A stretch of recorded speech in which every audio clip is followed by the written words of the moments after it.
Hello, Nardath here with another Daily Flip. Today we're going to be talking about online friendships. So, as a lot of you probably have, if you're an active member of the community, you definitely have some friends that are strictly online. Basically, friends that you talk to maybe on a regular basis online that you may or may not have met before in real life. Most of the times, online friends are not people you've met before, and that you strictly talk to online.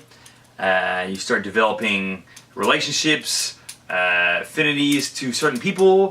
You tend to want to meet up with these people. On Flipper meetups, it's getting really popular now where people are meeting with each other. I think the community has grown to a point where you're bound to be close to someone. Not for me specifically. In Canada, it's a big place, and there's the demographic is very big. So there's knife flippers are few and far between. So in the States, it's the same idea, but if you're living in big hubs, you are probably going to find someone or a couple people that are willing to meet up and willing to flip with you and stuff. I think I mentioned it before, but like being able to meet up with someone has the same passion in you is awesome. People in Canada really love their hockey, and they can go around and hang around with people that play hockey and talk about hockey and hockey this and play hockey and then collect hockey cards or do hockey stuff, it's all jammy. But for me, as a knife flipper, I got no one around here that likes to talk about knives at all, so I resorted to online. When I first started in the community, it was on the Flipping Arena in 2009. Back then, the community was very small, very small, or smaller than it is today. It was basically the Flipping Arena, and yeah, we would post and we would make challenges, but most of the times we would hang out on the chat, like you start talking, you start seeing the same people every day around the same times. I would go in the mornings when I have my breakfast. Shout out morning crew, you know who you are.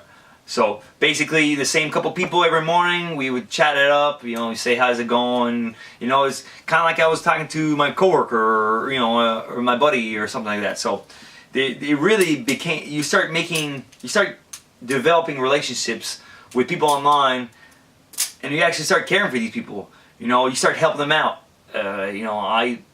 I work in refrigeration and air conditioning, and many people have come to me and asked me questions because they know my trade, and they want to, some had their AC gone. Like I say, I would walk them through a couple things, and then I'd say, okay, you need to call a technician or something like that, right? So you start caring when people start being in trouble. You tend to help them out. A good example was Weavin. His house went in fucking fire. Fake went and just did a fundraiser, bought him a rep, I think it's a rep? Or BB? I can't remember. But anyways, so you tend to get each other's backs, when Da Bird on the JD, when he passed away, they did a huge raffle, they got a whole bunch of money for his family, right? That's the kind of stuff that you see in the community.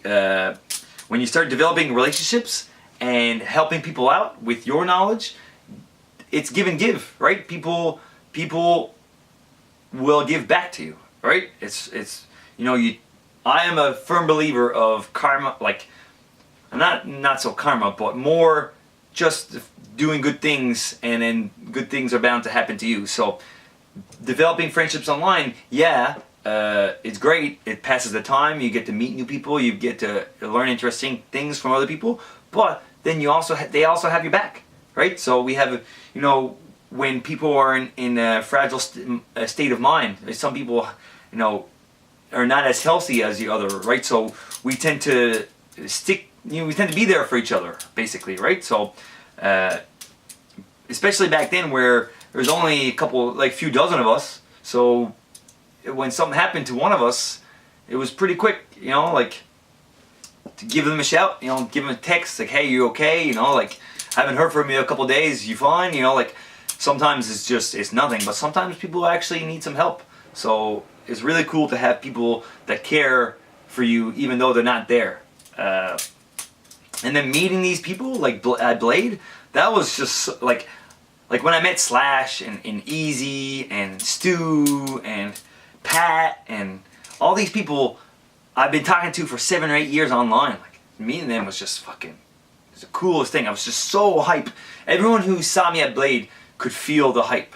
I was just so fucking hype meeting these dudes. You know, like Cyril, like, you know, he's just feel like you know it.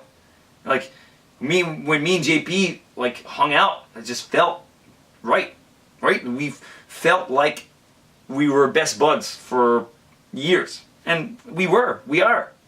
But it's just that separation behind a screen. It makes you want to meet up, right? It makes you being friends. Nowadays, it's a big trend. People meeting up. It's starting to have if you live around big centralized cities, like chances are you're gonna live close to someone. So it's pretty cool to see that happen, and it's pretty cool to see collab videos.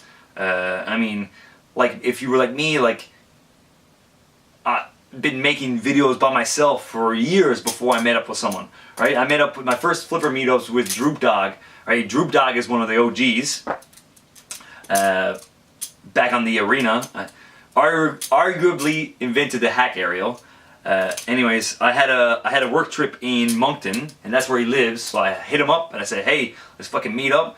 Sure enough, we didn't have much time. Like, I was only there for one evening, and you know, and he was working that day. Ended up working late, so we ended up just smoking a couple hips of weed, and then we came into my hotel room, flipped a couple knives. You know, that was the first time I flipped a 47. First time I flipped an Archangel. Right, like, you know, it was really cool to meet up with someone who's been around the community. He was around the community longer than I was at that point, and that was still a couple years ago.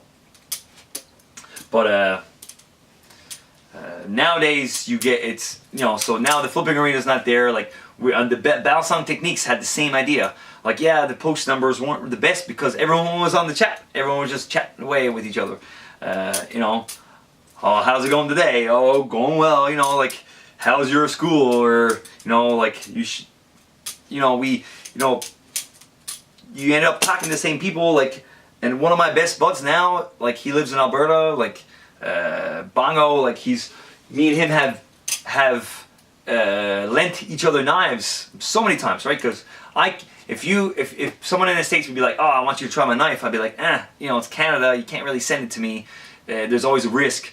But when it's inner Canada, there's no risk. It doesn't go through customs as long as it's not, you don't write on the package, this is an illegal weapon, and then you spray it with like weed smell, and you put some explosives in it, and then it'll get caught. You know, that's, you know, if you just send a knife in a package, it's not gonna get caught. And, you know, me and him have exchanged a couple times to try some stuff. Like, you know, when I had to be, you know,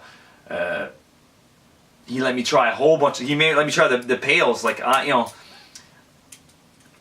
it's just so cool to have people that, you know, care for you and care for knives. Oh. But anyways, and you know, I'm a firm believer that good things, if you do good things will happen to you. You know, and this is, and right now BRS is really, you know, Ed and Lawrence have been my bros since the beginning, right? So Ed was basically my mentor. KZ, me and KZ had multiple conversations of just coming up with new shit. Like, Reverse is his baby, but we took it, we took each other by the hand and walked down that fucking reverse road together, and we invented a whole new genre. It was a really cool experience to I remember Skyping with him and then coming up with, you know, the Revo G or the reverse helix, or, you know, like, it's all stuff that, you know, it's memorable, right? You develop memories, and it's a good time. Anyways, so let me know if you have friends online. How do you communicate? Nowadays there's the pit, right? So there's a big Facebook group chat about all the guys from the Jersey Devil. I mean, I'm part of umpteen DMs, right? So like, you know, the OGs. So we have a chat with a bunch. There's 15 old school guys in the same conversation.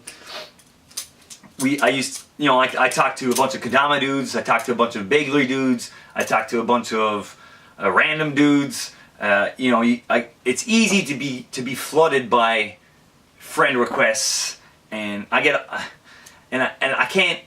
can't friend everyone. I can't talk to everyone. I can't, So there's a line there where I gotta be, I'll answer your question, but I can't just talk to you the whole time. It's just there's too many of you to become friends with. So don't be offended if I don't answer your question. I get friend requests and DM requests all the time, and it's not that I'm not friendly. It's just that there's just so many of you guys. But anyways, let me know. This video is getting long now, so please let me know what you guys think. If you guys have friends, if your experiences, bad experiences, good experiences, let me know. See you guys tomorrow. Peace.